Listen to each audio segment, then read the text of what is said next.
Happy Thursday, critters. It's the 26th day of October in the year of our spooky black cat overlord Steve 2023. It's about 8 o'clock and 7 minutes here in the morning at Site B on a lovely, hazy, I don't know, the sky's brown morning.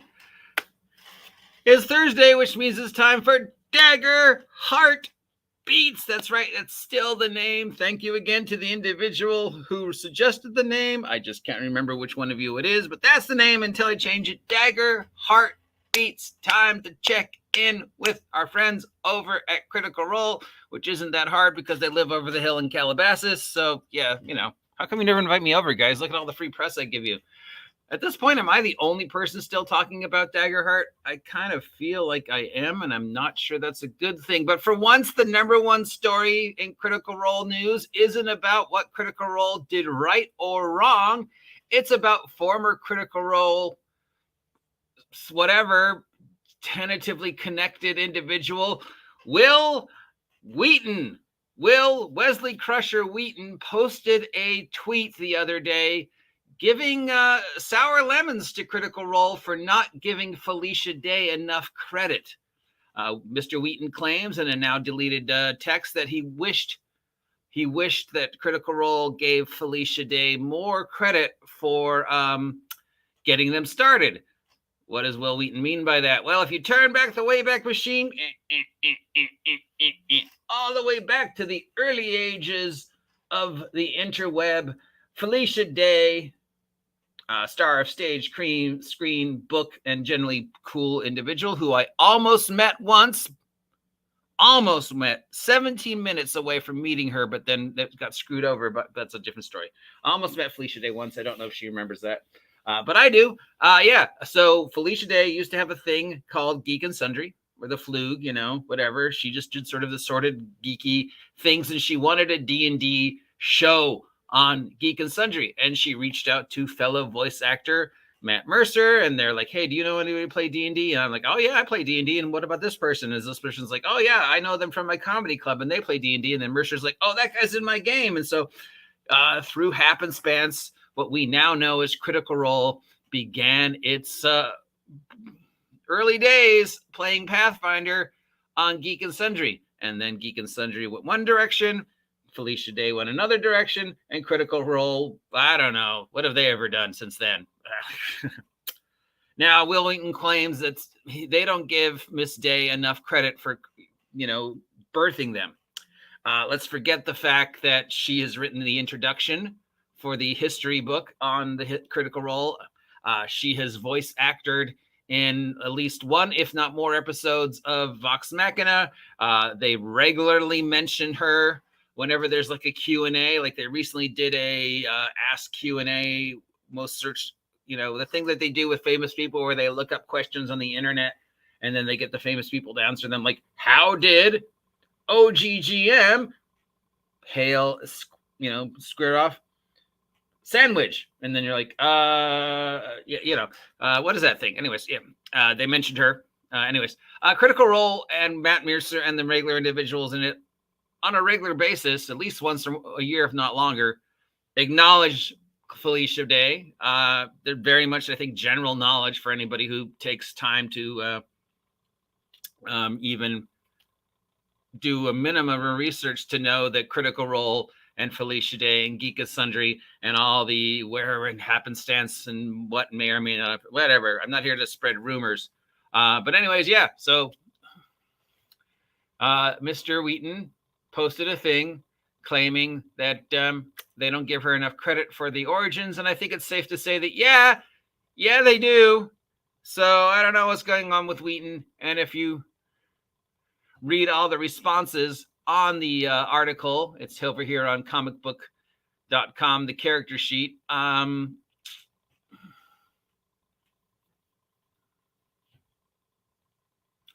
Everything. You've got 1, 2, 3, 4, 5, 6, 7, 8, 9, 10. 11, 12, about 30 responses from multiple individuals who are like, yeah, they mention her. Yeah, I know who she is. Yeah, Wil Wheaton. Here's like another one. Maybe Wil Wheaton has some bad blood, but maybe he's not watching it. but they constantly mentioned her involvement in the animated series and the book.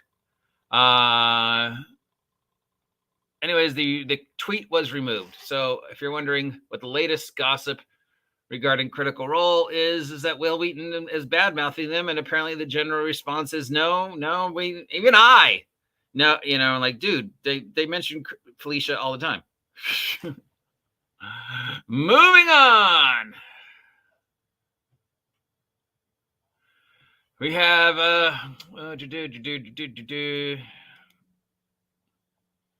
we have the usual stuff. Let's check Critical Role numbers for this week over on the twitch.com. I had this weird dream about Twitch last night. I dreamt I met Iron Mouse, which is weird because I know Iron Mouse can't leave her home. But I dreamt that I was at somebody's house playing D&D, and for some reason, Iron Mouse was at their house. What a weird dream to have. But oh well, Not that I wouldn't love to meet Iron Mouse. She's definitely one of my internet heroes. All right, we've got 21 days ago, 14 days ago, and 7 days ago on Twitch, we had Critical Role 3, episode 76, which aired on the 19th. It had 321K views. That's good normal views for them, back up to normal. Over on the YouTube channel, the last time we had an opening was 7 days ago with the Myths Season 2, Episode 9 at 24K views. Ouch, I think it's time to abandon that project. Then we had the Bells Hells Campaign 3 opening title. This is the animated opening title for Campaign 3. I guess Campaign 3, despite being on for a while now, has never had the opening titles the same way Campaign 1 and 2. And I don't know. So anyways, yeah, that had 712K views. Now, maybe just because it was short, but I think it's something interesting that the 3-minute animated cartoon had more views than the actual show. Speaking of which, YouTube numbers is at 2 days ago, got Critical Role Campaign 3, Episode 76, 291K views, while 22 hours ago, Myths Season 2, Episode 10, 11K views. Once again, guys, I think it's time to end the Myths experiment and focus on what you're good at. Fantasy and fantasy adjacent. I mean, I think the Candle Obscura last episode, which was 3 weeks ago, 134K views, despite all the press that Candle Obscura is getting right now because of the forthcoming Candle Obscura print that's coming out on November 14th, just in time for Halloween. Yeah, I know. Okay, let's go to daggerheart.org, which, as far as I know, I'm still the only person who's ever discovered this. So support me, daggerheart.org. Toss me a free t-shirt or something for all the free press I give you. Yeah, this hasn't been updated in a while. And finally, the blog. We go to Darrington Press. The last episode, the last bit of information was posted on October 17th, informing us that, hey, yeah, the Candle Obscura book is coming out on November 14th, just in time for Halloween. I like that they're experimenting. It's interesting to see where they're going to go. Will Daggerheart be a viable contender for D&D, or is it already just kind of people are already like, yeah, it's too late? I don't know, man. I mean, it's leaning more and more towards it's too late, in my humble opinion. Not that matters, but from a marketing point of view, backing Myths and backing Candle Obscura, those are not horses that are going to run, dude, to use, derby terms for some reason. I'm going to go with horse races as my allegory.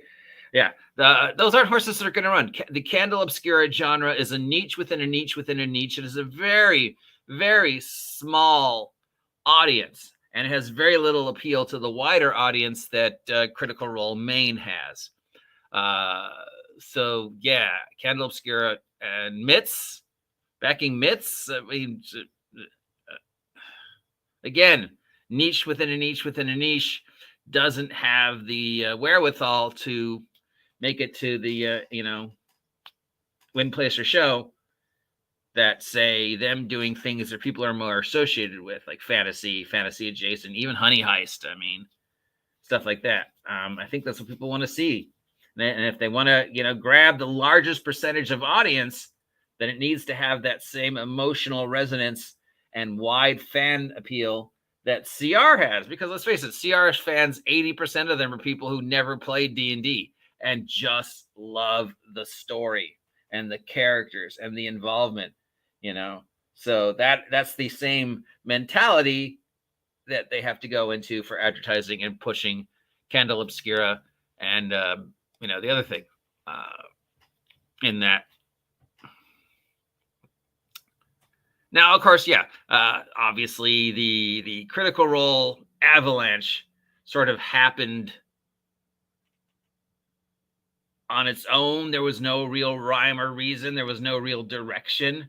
I'm sure if Mercer got on top of a hill and looked back over the past 6-8 years from the day he said, sure, I'll do this show on your Geek and Sundry thing, Felicia, I don't think there's any way he could have predicted and gone, oh, yeah, I totally planned that. Oh, yeah, that's exactly why I expected it. No, I think, from anybody's point of view, you're kind of more like, dude, there's just no way. There's just no way you could have planned that. There's just no way you could have known these things were going to happen. There's no way you could have known you gotten as big as you did.